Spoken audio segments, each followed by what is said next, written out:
All right. Section 7.5, scale drawings. Start off with some vocab. A scale drawing is a proportional 2D drawing of an object. Key word there is actually proportional. That's why we're talking about chapter 7.5. We're talking about it in chapter 5 because everything's proportional. Now, what does 2D stand for? What does that mean?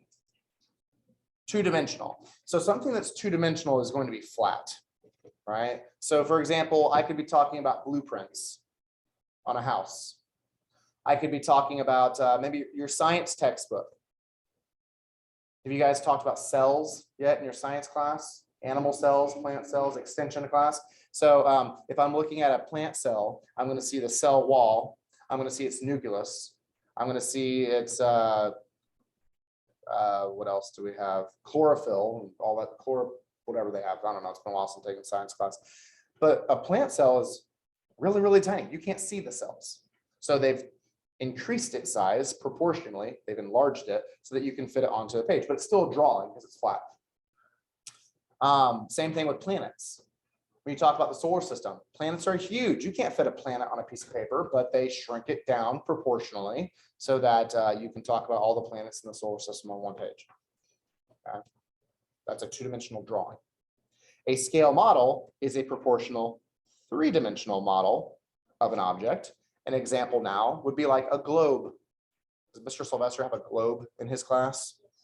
Right? You can actually spin it and it's three-dimensional and it's still proportional, right? So you can see where India is, you can see where Saudi Arabia is, you can see where all these other countries are.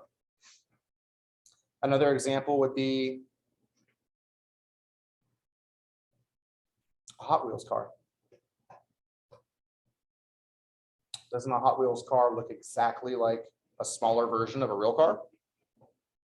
It's proportionally, they've shrunk it down. All right, proportionally, and you can play with it, but yeah, it looks exactly like a real car. Everything else is proportional. It's to the doors, to the tires, to the windows, everything's proportional on those Hot Wheels cars. Some people collect Hot Wheels cars. Anybody in here used to play with them? All right, so a scale gives the ratio, which is why we're talking about this in chapter 5, that compares the measurements of the drawing with the actual measurements. A scale gives the ratio that compares the measurements of a drawing with the actual measurements. So when you look at the ratio or the scale, you're going to see that the drawing labels or measurements come first, and the actual measurements are listed second.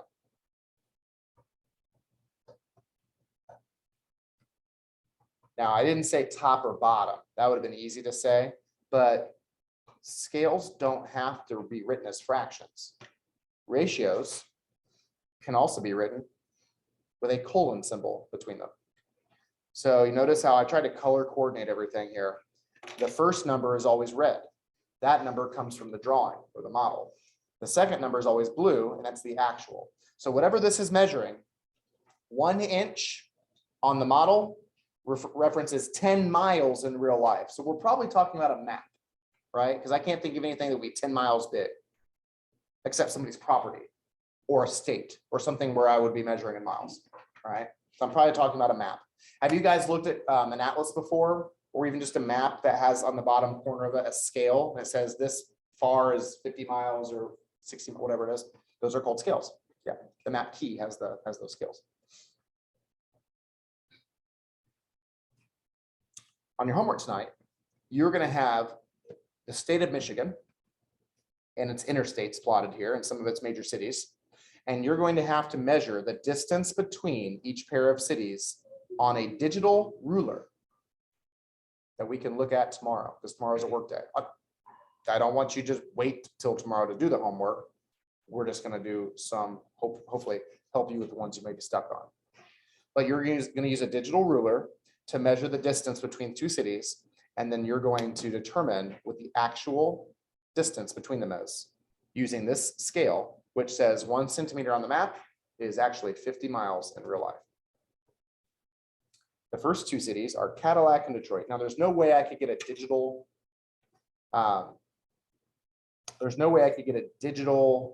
ruler on my iPad. So I've got this ruler here. And so I'm trying to measure it off to where this is 1 centimeter. That's perfect. So I can't touch my screen. So hopefully my screen does not move. I'm going to measure the distances between Cadillac, which is right here, and Detroit, which is right there. Okay, so you may not be able to see what I'm doing, but obviously I'm going to take my ruler. I'm going to twist my ruler and drag it so that I can start at 0 and measure the distance between those two cities. I'm getting 3 centimeters, I'm getting 3.4 centimeters, which means 3 centimeters and 4 millimeters. So what I'm going to do is I'm going to take the scale they gave me, 1 centimeter is 50 miles, and I'm going to write that as a ratio, 1 centimeter, 50 miles. And I'll set up a proportion. If 1 centimeter is 50 miles, what I say, 3.4? Then 3.4 centimeters would be X miles. And so remember, I like labeling my proportions so that I know exactly where the 3.4 has to go. I know the 3.4 has to go on top because I put centimeters on top with my scale. Ashley, can you shut the door for me, please? Thank you. All right, so I solved this by cross multiplying.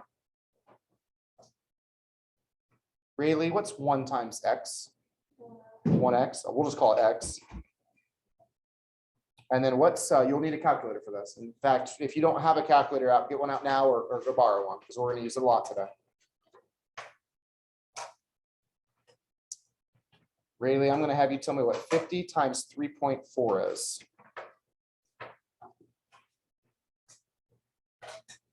What is it? 170. Now, the labels are going to be extremely important in this unit because it's not a unit rate. I don't need 2 labels. I need 1 label, but I need to know which one it is. It said find the actual distance between the pair of cities. Am I going to label this in centimeters or miles? Miles. The actual distance would be in miles. And if you forget that, another good reason to label your proportion is because it says X miles right there. So it tells you what we're supposed to label as. Now, I know the argument today is going to be, Mr. Bright, do I have to set up a proportion? It was pretty obvious to me that all I'm doing is timesing by 50. Take the number of centimeters, each centimeter is 50 miles, times it by 50.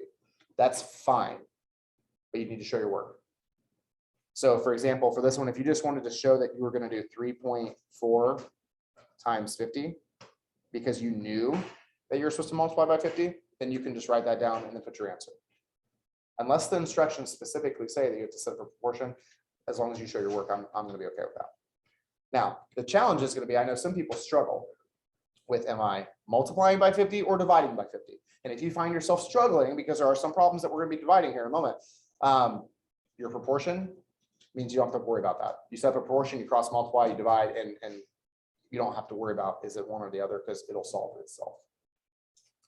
The next one we have here is the distance between Traverse City and Marquette.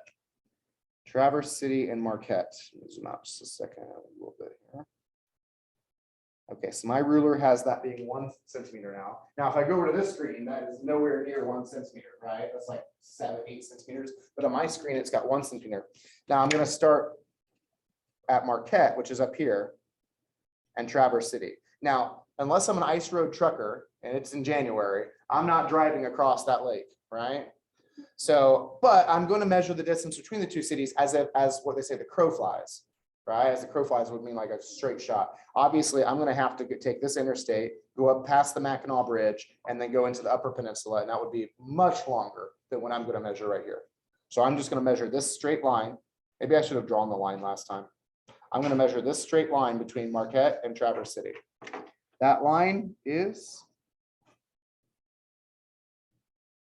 exactly 3 centimeters.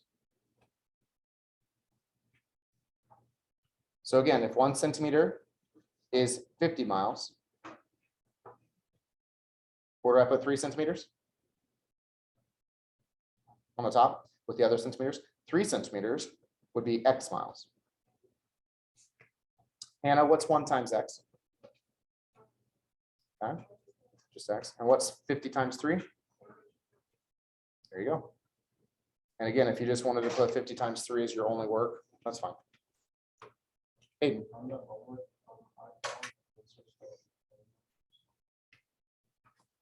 The answers, yes. When you measure with your ruler, you will get decimals though. Like I'll be measuring with my ruler and it'll be like 4 full centimeters, and then 2 millimeters. So you say 4.2. Okay, there are some like that. That's why I wanted to make sure we have a work day tomorrow. So if you're struggling, like, hey, I'm trying this, I'm times my 50, it says I'm wrong. It's probably because it's 4.23 and not 4.2 or something like that. So I have a work day planned for tomorrow so we can correct those. But you need to already have started the homework. You're not going to finish it in the work day tomorrow if you just come in with nothing done. All right. Next question. The liquid outer core of the Earth is 2,300 kilometers. A scale model of the layers of Earth has the scale of 1. Okay, here's my scale. 1 inch is 500 kilometers. So I know I'm going to have to write that down. 1 inch, write it down as a ratio, 500 km, kilometers. How thick is the liquid outer core of the model? Well, the liquid outer core on the model is this tan, light brown section right there next to the inner core. Well, that doesn't tell me how thick it is. What tells me how thick it is the fact that I know the actual thickness is 2,300 kilometers. So I wanted to know how thick it is on the globe, on the model. Remember, the model number always comes first. The actual number always comes second. And if you forget that, just look at your labels. Where would I put on this next ratio the 2,300 kilometers, top or bottom? Obviously. You have to match kilometers up. So even if you forgot the actual dimensions always go on bottom, you could at least line up your kilometers and that'll be it. So X inches is going to go on top. We're going to cross multiply. Ashlyn, what's 500 times X? 500X. Okay. What's 1 times 2,300?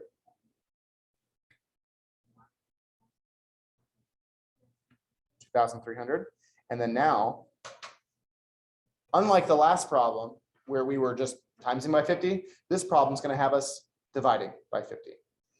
I'm sorry, 500. Ashlyn, we divide by 500. Tell me what you get.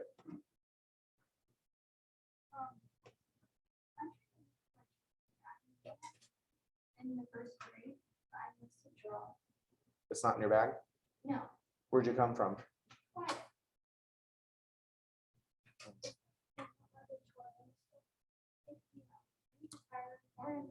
Borrow one from me for today, for this period, and then we'll see if we can find it at some point today, okay? I'll get you a chance to go to the auditorium. They might have it locked up right now. Parker, what are you getting? Well, yes, if you can answer the question.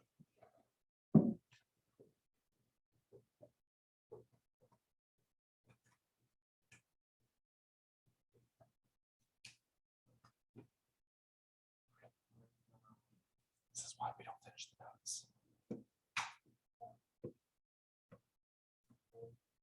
Thank you. 4.6. I should have been able to call on anybody and everybody has the answer, because even if I'm calling on one particular person, we still should all be checking that. All of us should have already had it done. Parker, what's our label in? Nope. Nope. That's why Parker is going to label his proportions when he writes them down on his paper tonight, because if he just looks up here at my X has inches next to it, and that reminds us. It also says, how thick is the liquid outer core on the model, which obviously would have been the smaller of the dimensions, but Parker doesn't like to read. And I don't really want to like to reread it either. That's why I like having just to look right there to see that we have to label in inches.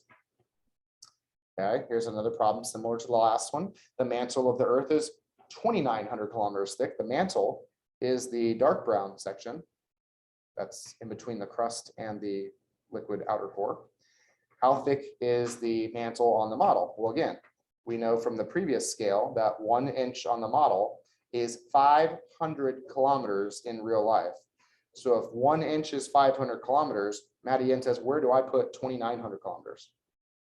on the bottom. X inches is going to be 2,900 kilometers.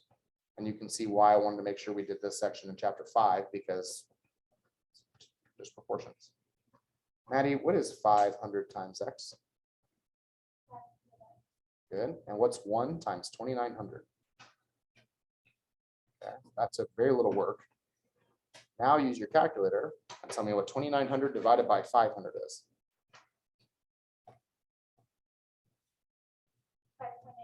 5.8 label inches. 5.8 inches.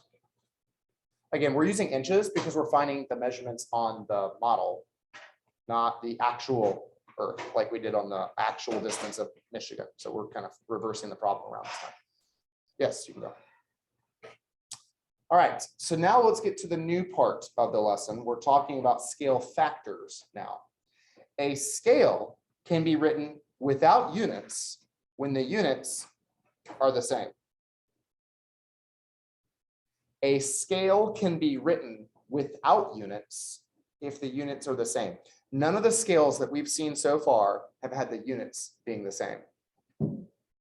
Here was our last scale. 1 inch, 500 kilometers. Inches, kilometers, not the same. Previous problem. 1 centimeter, 50 miles. Centimeters, miles, not the same.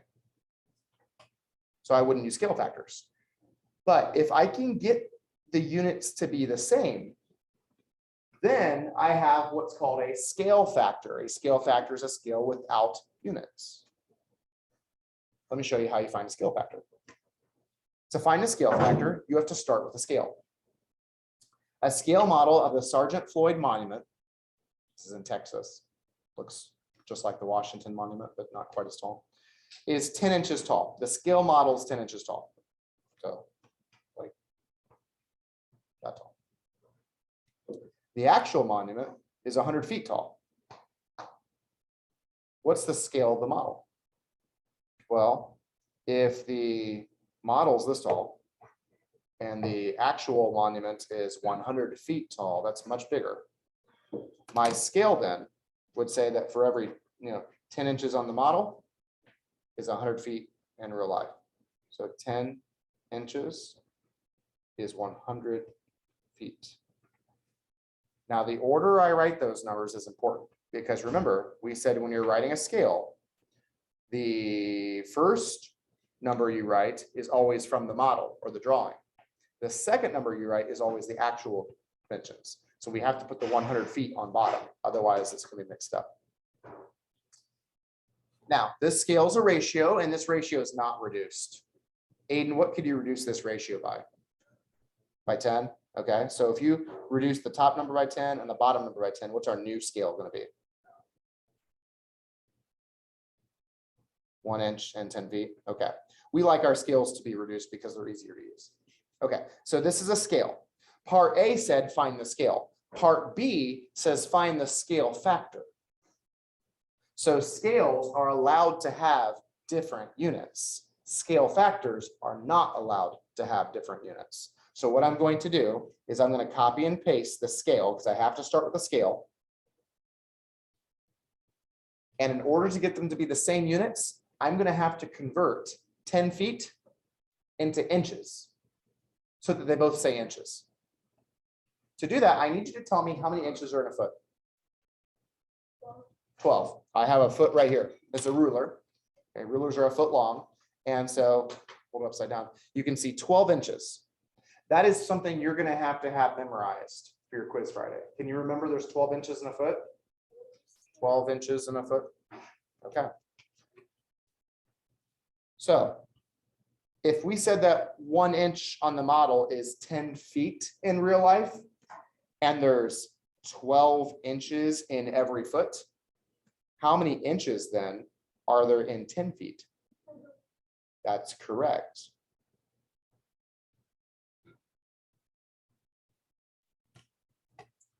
We only times the bottom number by 12 because the top number is already in inches. So I don't need to convert it. Just the bottom number had to be changed to inches. So if 1 inch is 10 feet, that means that 1 inch is actually 120 inches. Now that the labels are the same, I want you to cancel them out. That's a scale factor. Remember, scale factors are written without units. A scale that has no units is called a scale factor. And so what did we do again? We took the scale, 1 inch is 10 feet. We made sure they had the same units by timesing that bottom number by 12. There are 12 inches in a foot. So now 1 inch is 120 inches. And then we can scratch off the units. One more, real quick. We're almost done. How about this one here? 1 millimeter is 20 centimeters. Isabella, do we please come to the office? Addison Williams. This is a scale. Please come to the office. To make it a scale And factor, Addison Williams is I have to Isabella make sure the Williams. units are the same. So I need to turn centimeters into millimeters. Can you tell me how many millimeters there are in every centimeter? 10. There are 10 tiny little marks between every centimeter. So if there's 10 millimeters in every centimeter, then if I times that bottom number by 10, it'll turn it into millimeters. What's 20 times 10? 200. So 1 millimeter is 20 centimeters is now 1 millimeter is 200 millimeters. Again, I have to know how many millimeters are in a centimeter to do that. And then if the units are the same, what do? Scratch them out. Now my scale factor is 1 to 200, which means the actual object is 200 times bigger than the model object. And for the Sergeant Floyd monument, the monument is 120 times taller than what the little keychain, whatever model was. So, all right, you guys are dismissed. We'll work on this homework tomorrow, but I want you to have it started already. So I'll see you guys later. Let me know if you have questions.